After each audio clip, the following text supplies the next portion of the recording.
Assalamualaikum warahmatullahi wabarakatuh. Bismillahirrohmanirrohim.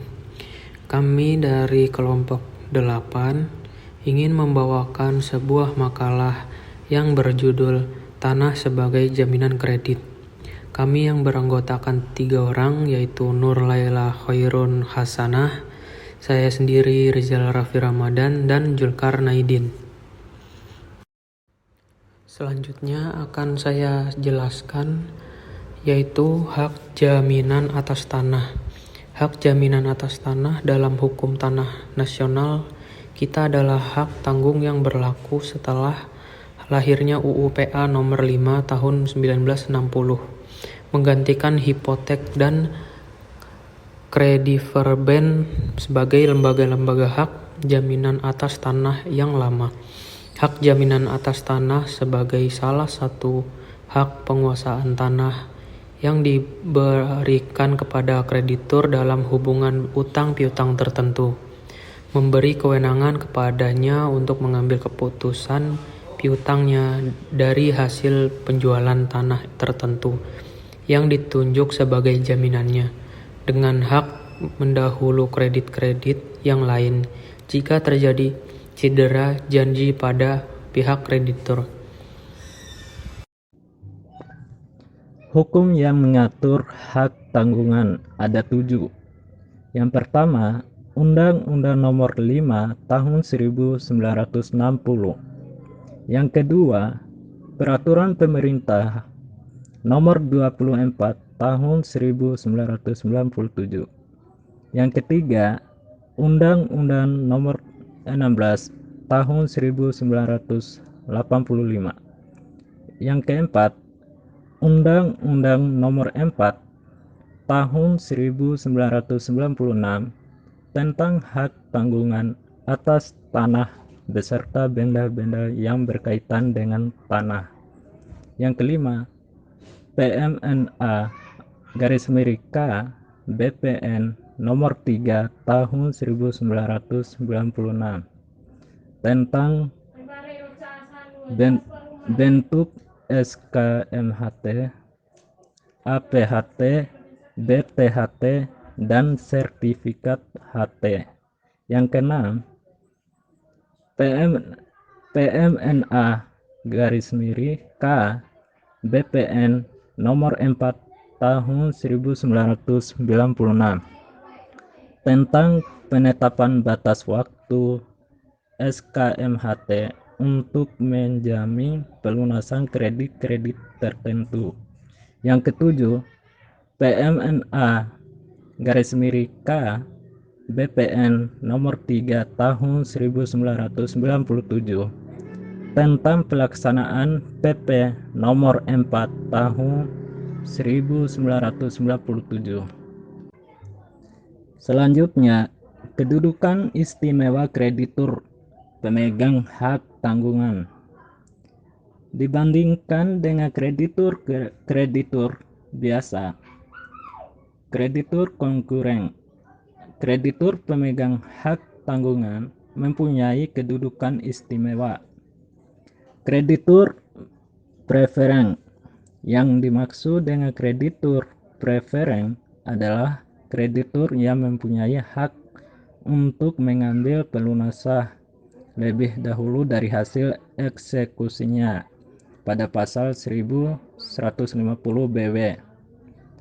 Adapun hak istimewa dari kreditur preferen yakni yang pertama, right decide, keistimewaan untuk mengikuti tanah yang dijaminkan di tanahnya siapapun tanah itu berada.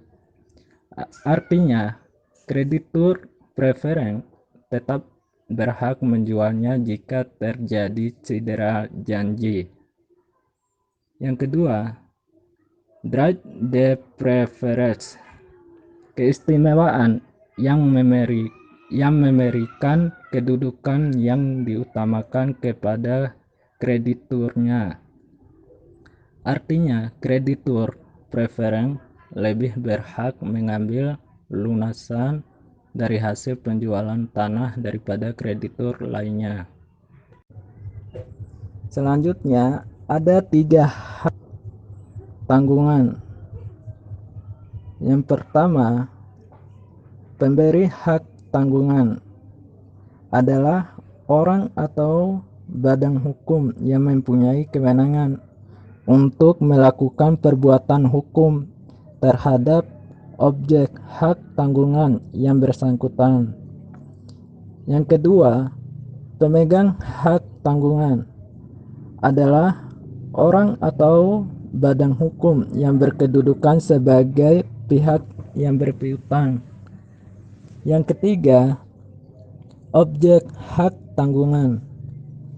Meskipun tanah dianggap sebagai jaminan yang paling aman dengan nilai kumulatif, tapi tidak semua tanah dapat dijadikan sebagai jaminan.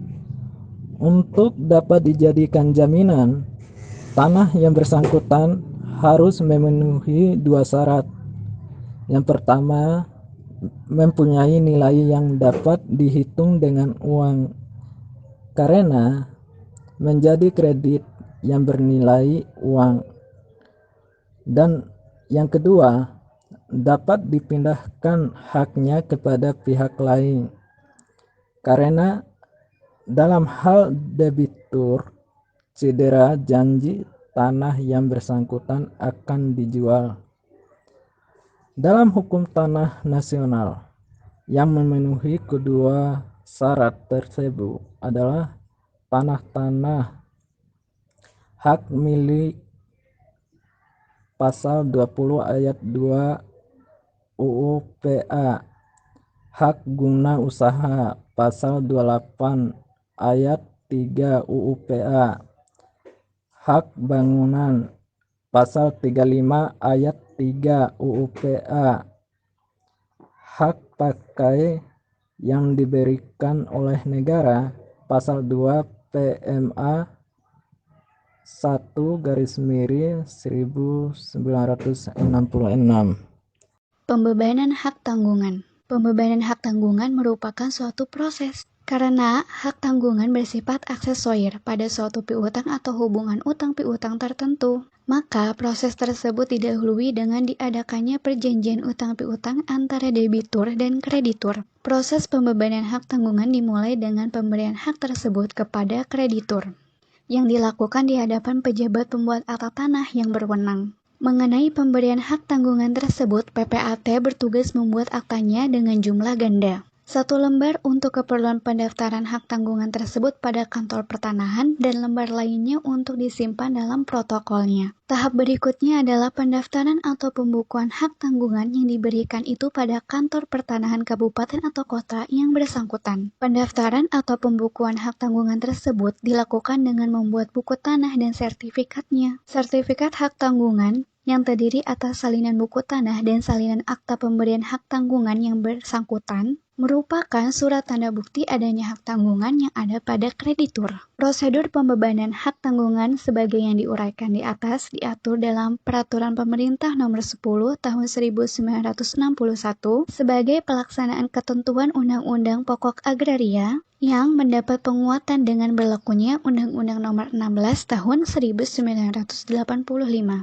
Hapusnya hak tanggungan. Pada umumnya, hak tanggungan dihapus karena piutang yang dijamin telah diselesaikan. Dalam hal yang demikian, maka diadakan royak, yaitu pencoretan pada buku tanah dan sertifikatnya hak tanggungan karena tanggungan telah dihapus. Menurut Surat Edaran Menteri Dalam Negeri atau Direktur Jenderal Agraria tanggal 12 Januari 1988 nomor 594/100/IGR, untuk pencatatan itu diperlukan surat pernyataan dari kreditur bahwa piutang yang dijamin dengan hak tanggungan yang bersangkutan sudah dilunasi. Hak tanggungan juga dapat dihapus jika hak atas tanah yang dibebaninya dihapus. Hapusnya hak atas tanah bisa disebabkan karena jangka waktu berlakunya habis, bisa karena dilepaskan oleh pemegang haknya, atau karena dibatalkan ataupun karena pencabutan hak.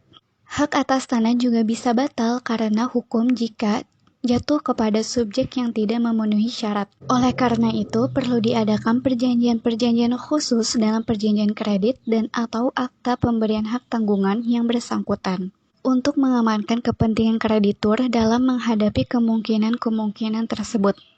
Hapusnya hak tanggungan yang disebabkan karena hapusnya hak atas tanah yang dibebaninya dengan sendirinya tidak mengakibatkan hapusnya piutang kreditur yang dijamin. Piutang tersebut tetap berlangsung, hanya saja bukan lagi merupakan piutang yang berkedudukan istimewa.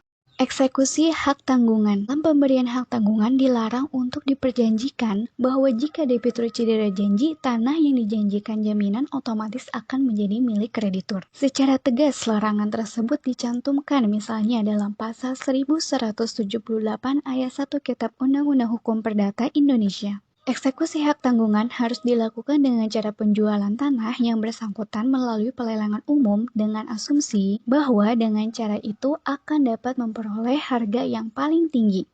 Bagi kreditur, pemegang hak tanggungan disediakan dua kemudahan dalam eksekusi, yaitu pertama, apa yang dikenal sebagai peret eksekusi, yang antara lain diatur dalam pasal 224 Reglemen Indonesia, Jo 258 Reglemen Buitenge Westen, dan pasal 18, pasal 19 STB 1908 542. Dalam peret eksekusi, penjualan lelang dilaksanakan atas perintah dan dengan pimpinan Ketua Pengadilan Negeri, berdasarkan Grosse Akta Hipotik dan Grosse Akta Kreditverband yang bersangkutan. Selanjutnya, nomor 2, dan jika digunakan ketentuan hipotik, kewenangan untuk menjual berdasarkan ketentuan pasal 1178 ayat 2 Kitab Undang-Undang Hukum Perdata Indonesia sepanjang janji yang dikenal sebagai Beding van Eigenmachtig Verkoop secara tegas dicantumkan dalam akta pemberian hak tanggungan yang bersangkutan. Eksekusi berdasarkan pasal 1178 ayat 2 Kitab Undang-Undang Hukum Perdata lebih mudah lagi karena tidak diperlukan flat eksekusi dari Ketua Pengadilan Negeri serta penjualannya bisa langsung dilakukan melalui kantor lelang. Demikian presentasi dari kelompok kami. Kurang lebihnya mohon maaf. Wassalamualaikum warahmatullahi wabarakatuh.